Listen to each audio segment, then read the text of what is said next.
Welcome to the Rundown Podcast. My name is Abe Hicks, joined by my main man, Dylan Kearns. We are back better than ever. We are 1 month into the season. A lot has happened. A lot is going on currently. Dylan, man, before we get all into it, how you doing? How you feeling? Feeling good, man. Month into a year. It's getting to May. You get to see the Player of the Month awards and all that fun stuff, prospect talk, and who's coming up, who's going, who sucks, who doesn't suck. All the things you want to know about this time of the year. You're starting to get a feel for how teams are in terms of showcasing what they took from the offseason to what they put on the field. So lots of that, lots to get into, and I'm excited. Yes, sir. Great foreshadowing to our show that we have for you guys today. Before we even get started, though, we want to give a shout out to our sponsor, Spiders Batting Gloves. Yes, go check them out. They got amazing equipment, not just batting gloves. They have not shoulder pads, elbow guards, any baseball equipment you can think of. They got it. They even sent us some batting gloves. And let me just tell you, me and Dylan tried them out. They're pretty neat. Got the red ones here. Got some white ones here. Maybe Dylan, we should try and do a giveaway. Link up with Spiders Batting Gloves and see if we can do a giveaway. But without further ado, use our code Rundown15. Say that again. Use our code Rundown15 to get 15% off at Spiders Batting Gloves. Yeah, good stuff there from Spiders. I loved it. I got them in my bat bag right now. I play slow pitch softball. I'm gonna hit some bombs with the Spiders. They probably think you're Spider-Man up there. Yeah, they do, especially when they see me play the outfield. All right. Well, as we get into it, as you mentioned earlier, at this time in the season, we tend to see teams go their separate ways. We see teams separate themselves from each other. And one team that has separated themselves, not in a good way, is the Miami Marlins. The Marlins have essentially given up on the season. Their GM, Peter Bendix, came out after the Luis Arias trade to San Diego and said, "Hey, we're not going to make the playoffs this year," which is insane to hear from a GM 1 month into the season. Really unheard of. What'd you make of that, Dylan? Yeah, this Peter Bendix guy, he's something else, man. He looks like he came from Best Buy, from the Geek Squad, and he's running a baseball team, taking over what King Ing built, which was a great place, a great organization that they really tried to bring up there. And I will give the Marlins the benefit of a doubt. If you want to call it a lost season, you can do that. I'm fine with that. They have had a gluttony of injuries to their starting rotation. Sandy Alcantara, Yuri Perez. You got Jesus Luzardo on the shelf right now. There are tons of injuries in that starting rotation that it's almost hard to compete when you do that. So if you want to give up on the 1-year plan, that's fine. I will start to be concerned if they give up on these younger guys that they have in their organization, these young players, maybe a bullpen arm here and there, or anyone else that I think can contribute. Because looking at the Marlins roster, there's still some pretty solid young talent on them. I think they missed on a lot of their evaluation in the offseason. This is a team that made the playoffs last year, and a new GM comes in, and they almost was like, okay, let me get my ground set in Miami and not add, which is something you needed to do. Everyone else in that division is an absolute powerhouse. You can't sit on your thumbs and play softball when you need to play hardball. So this is something that the Marlins really need to think about. In terms of this year, if you want to move veterans, I'm fine with it. I personally agree that their season's cooked. I wouldn't have gone public with that statement. I'd have kept it internal. But looking at the rest of the Marlins, I think that this is just a year where they've had a lot of bad injury luck. They can get healthy next year. Maybe those pieces they get are just rentals that are close to being big league ready with the prospects they achieve. So hopefully that's something they can do. Yeah, it's amateur hour down there in Miami. I agree with what you said. They're probably not going to make the playoffs this year, especially in that tough of a division. The only shot really was a wild card. And it was probably a long shot. But if I'm Peter Bendix, I don't come out and say publicly we're not making the playoffs. Yes, you have a 10-29 record, but what are you telling your fans there in Miami, if there are that many fans there in Miami? What are you telling them? They already struggle with getting people to show up and come to games. Now you're publicly coming out saying, hey, we're done. We're not trying for the season. We're going to trade one of our best players, Luis Arias, to another NL possible contender. We're done. What are you telling the fan base? No, already nobody shows up to games, and now it's like, what's the reason here for coming out and publicly saying this? I don't agree with that. It's an awful look. We're 1 month into the season and they've given up. That is unheard of. Yeah, they gave up. That's a true point. They're definitely done when in terms of competing this year. But I want to make a point here. I think now there might be some expansion that comes to baseball in the next 10 years. I think if a team relocates, you look across baseball other than Oakland, who's already on their way, I think the Marlins are the next best bet. Yes. Tampa, they've rumored about it. I think if they just get a new ballpark, more people will come. I think that's more of their thing. And plus, they're always a good team. They're always at least hovering around 500. I think Miami right now, they could relocate to a team in the East. Maybe it's Nashville. Maybe they go to Montreal.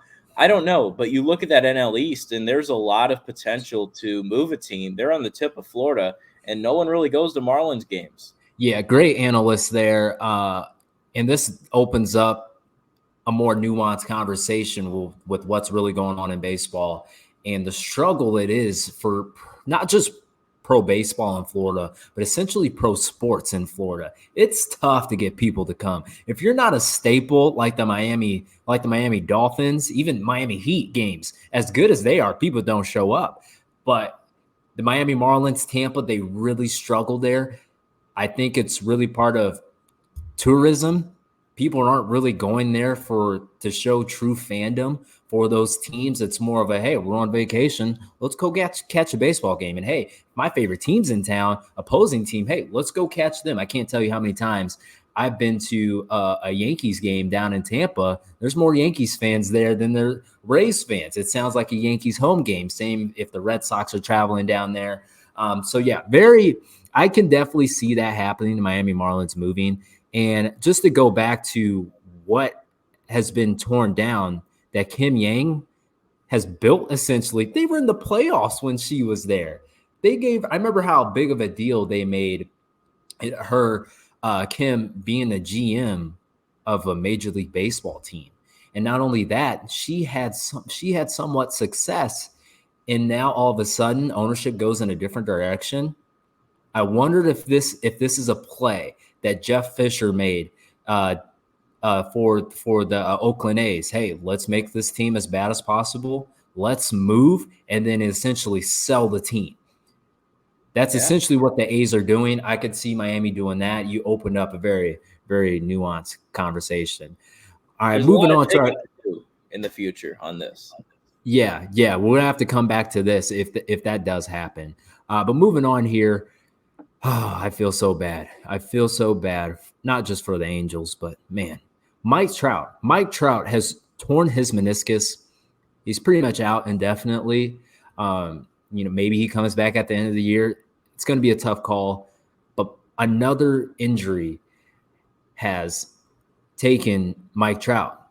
And what do you make of that, Dylan? What do we make of Mike Trout's career? What do we make of this injury? How does this impact him? He's only 32 years old. You think he should have some more in those tires there, but it's not looking too good these past few years in injuries with Mike Trout. Yeah, you look at this Mike Trout situation, and it's heartbreaking. This is a guy who gave everything he had to the city of Los Angeles, the Angels, and everything that they had there in Anaheim. So I really look at this from a holistic view. He's been everything for that organization. When you think of Angels baseball, you think of Mike Trout. That's all you think about. I've never seen a player with a brand. I mean, you could see Judge with the Yankees. You see Jeter with the Yankees, players like that. But when you think of the Los Angeles Angels Anaheim, you think of Mike Trout. So he's given so much to this organization. And God willing, he has not made the postseason hardly at all. Just one time, I believe, in 2012 is when he made the playoffs. Maybe again in 2014, can't remember. But looking at Mike Trout, he has only played over 80 games, over 82 games, one time in the last 5 years. One time in the last 5 years. Now, I want to give something here. There's something has to change with Mike Trout. He's 6'2", 235. Boom. That's a huge center fielder. Boom. It's not a tall one like Judge, but that's a lot of weight you're lugging around on those knees, those hips, those ankles, and he plays so fearless out there that something's got to change. One of two things. He has to lose weight. He has to take that into consideration, not be as bulky, because when he came up, it almost is the Barry Bonds thing, where he came up skinny, he was fast, he was stealing bases, and he got bigger, started hitting more home runs all the time, and then he this time the injury bug's catching up to him. So he either skinnies up and loses some weight, maybe he gets to 220, 215, and can play center field effectively, and he's healthy again, where he can run around and make plays, or he just takes the fat ass route and plays first base and DHs. Maybe you shove him in a corner. I think that's all you can do. Those are the only options that you have for Mike Trout. And I think the losing the weight factor is probably the best thing for the game of baseball and him and the Angels entirely. So a lot of decisions there for Mike Trout. I don't think he can continue at this pace. And I'll say this, I don't think he gets back to where he was. We're beating the same drum here. He's built like a running back. He's built like a NFL safety, 6'2", 235. That's unsustainable being in center field. That especially with how he plays, almost I just remember, especially in his early days, he played like a reckless center fielder, going into the walls, making catches. He was electric, but he was also reckless, always stealing bases. That's the Mike Trout we know growing up, watching him play, win MVPs all the time. But I think it's caught up to him and it's taken a toll. I think his career will go down as a what if. He's going to be one of those guys where it's like, what if Mike Trout stayed healthy? Like, for example, Ken Griffey. What if Ken Griffey stayed healthy at the end of his career? Who knows? He might have broken the home run record. You just never know. And I think this is also a testament of why other teams won't trade for him, or at least won't, back up the Brinks truck or pack up the farmhouse to trade for him. It's because he's too injury prone. It's sad for somebody of his stature to not fulfill his potential.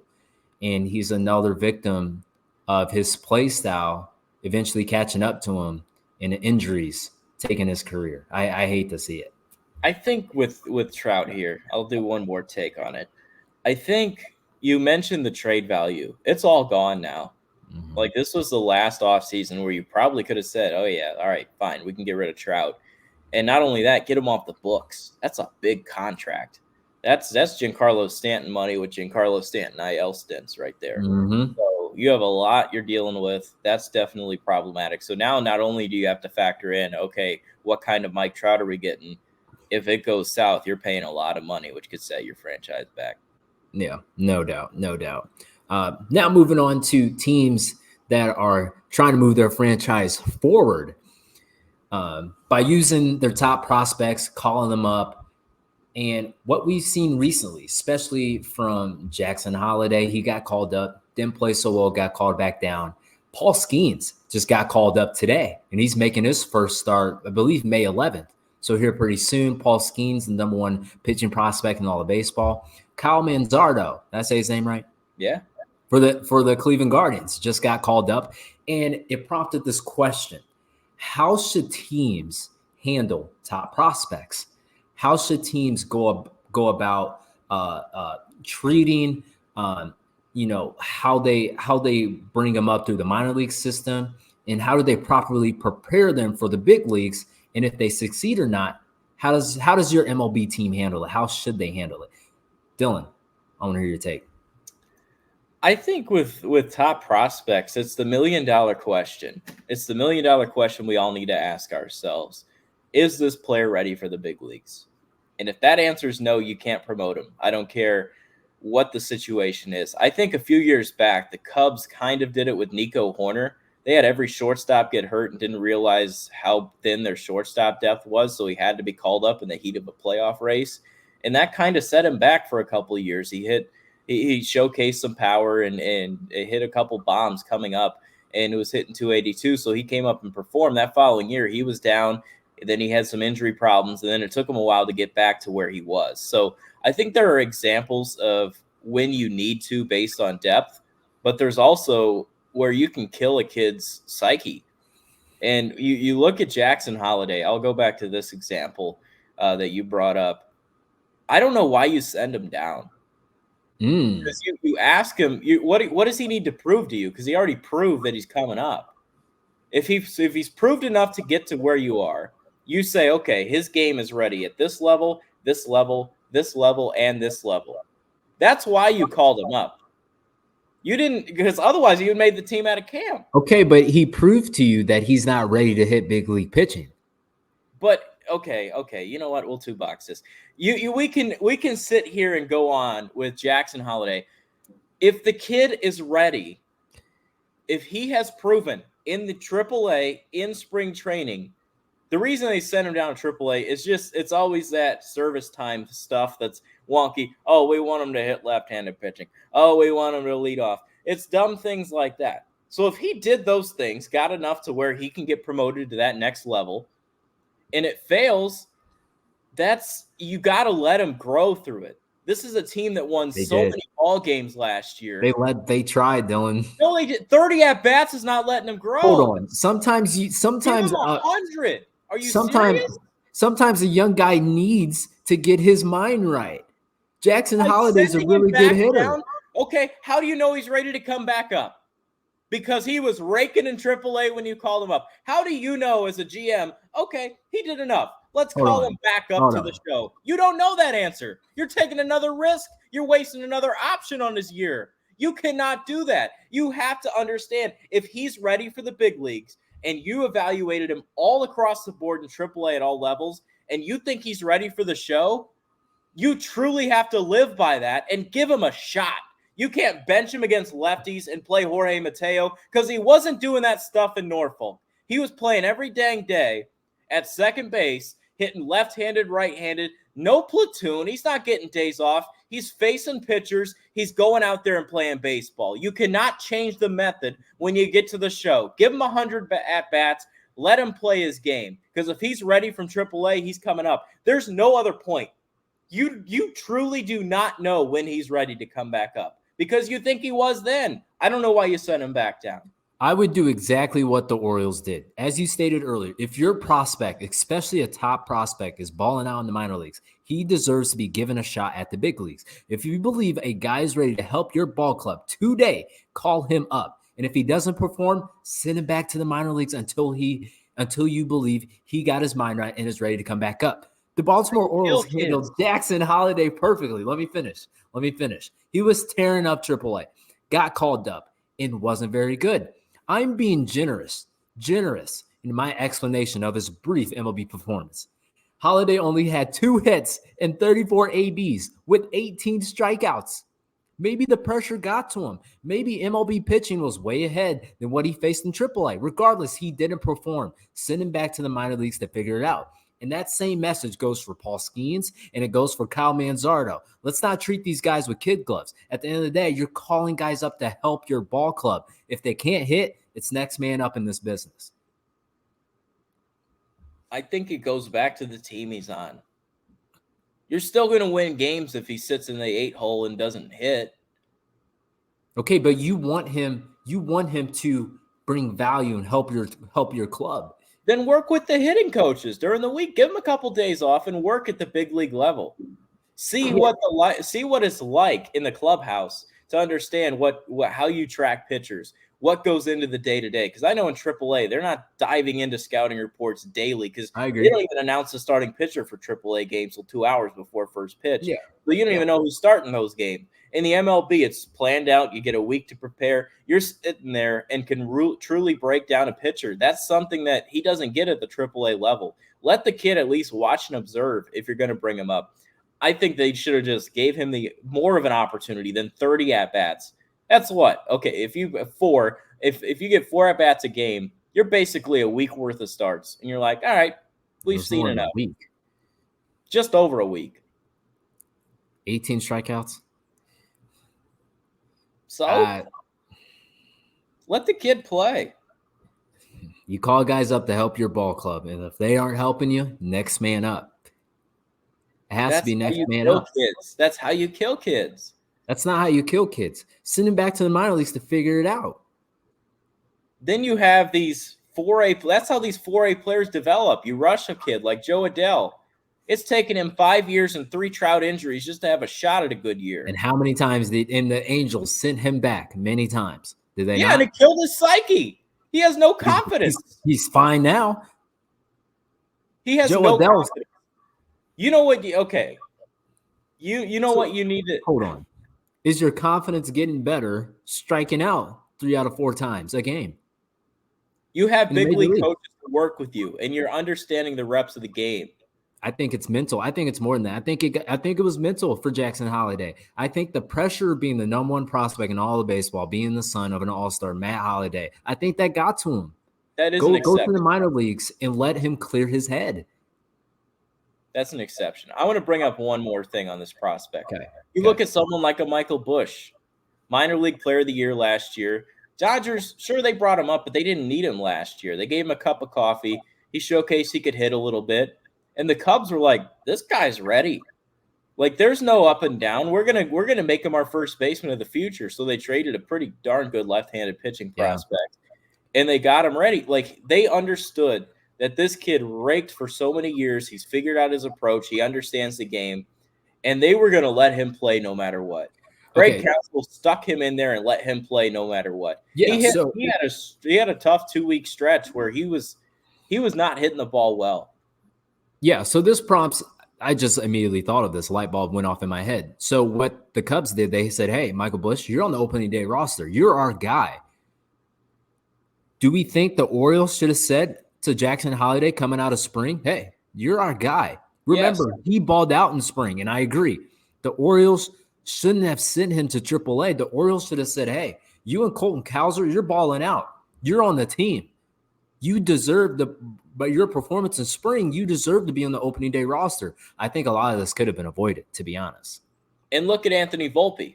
Yes. He hit 200. The Yankees were like, we don't care. He won a Gold Glove, and now look what he's doing this year. Yeah, you let the kids play in the big league level. Yeah. Now it sounds like I'm flipping sides here. I'm not. I stand on the belief if your guy is ready and he's ready to perform, then yeah, he's ready. If he's not, if he doesn't perform, next man up. But at the same time, I think they stumped Jackson Holliday by not bringing him, calling him to on the major league roster opening day because of his performance in spring. That's what spring is for. Spring is there to showcase what you can do against potential MLB hitting, and he showed it. He just, I think mentally, psyche, it's gotten to him, being a number 1 prospect in all of baseball. All right, moving on to our last topic here. As we mentioned earlier, we are 1 month into the season. A lot is happening. Dylan, give me some of your 1 month takeaways. I don't believe the Toronto Blue Jays were ever good. Oh, you and me both.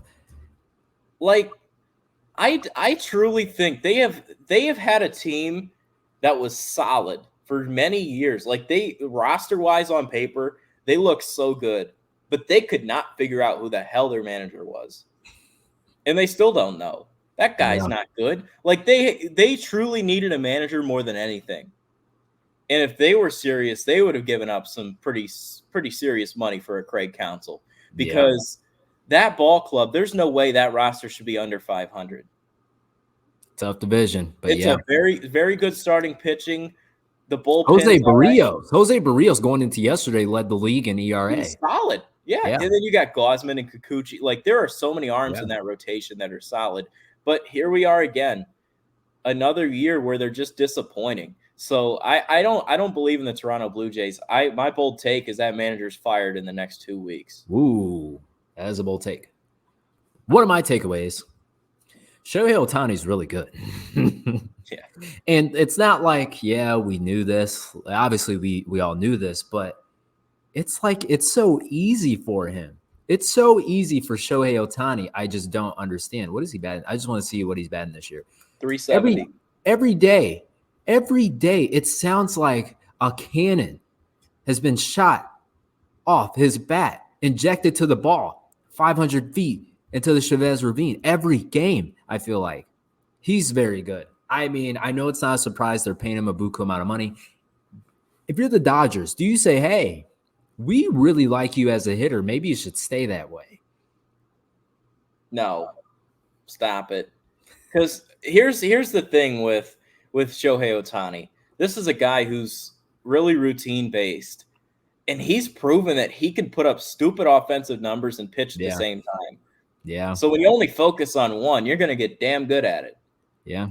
He's not going to get hurt. He's not going to get hurt right now, though, in his current position. So he's not blowing an arm out. He'll never win an MVP as a DH. You have to. No way. There has never been a DH to win an MVP. You have to play all. There's no chance. There is no chance that Shohei will ever win a DH a DH MVP this year. I will put every penny in my bank account on anything else. But I think you can't take him away from the bump. That's his value is being able. They're paying him. They're paying him like he's playing two positions. So I guess you're right. What are some of my other takeaways? The Astros. I know we talked about them last week, but my goodness, oh my, they got issues there. Yeah, Jose's down in Single A. They are 3.5 games behind the Athletics. That's a problem. Cleveland's been really good. Man, that NL East race is gonna be. That might go down to the wire with the Braves and the Phillies. I think the Kwan injury hurts. Yeah, a lot. Yeah, they're going to lose some ball games over this next stretch. Yeah. The Phillies, by the way, heard this on MLB Network Radio today. They've only played 2 teams over 500, the Braves and the Nats. So they've benefited from their schedule. Okay, yes. That would make sense. And then the NL Central, I think it's going to be a 2-man between the Brewers and the Cubs. Here's the thing. I put my money on it. That starting rotation has an ERA under 2. So good. Imanaga just boom. You can count on Imanaga right now. Shota, Javier Assad is probably the most underrated pitcher in all of baseball. His career ERA is under 3, and he's pitched for 3 years. Starting, relieving, whatever, 5 innings, 2 hits. See you later. That's what he does. So he's got that. Tyone looks exceptional. He looks like he's pitching in July, how he always does the second half resurgence. So a lot going on there. So definitely the rotation looks good. They got to get the bullpen up to par. Yeah, for sure. Well, thanks guys for watching, tuning in. We appreciate all the support. If you are on social media by any means, subscribe to us on YouTube, follow us on Instagram. As you hear at the bottom here, all of our social media is there. We appreciate all the support. Like and subscribe. We appreciate it all. Don't forget, go to Spiders. Get yourselves some Spiders batting gloves. Use the code RUNDOWN15 for 15% off. You won't regret it. These gloves are amazing. Like I said, we appreciate all the support. We will be back with you next week. Sorry, it's been a while. I just moved to a different city, trying to get all that figured out. But hey, we're going to be back with you firing off the baseball content. Everybody, have a good week.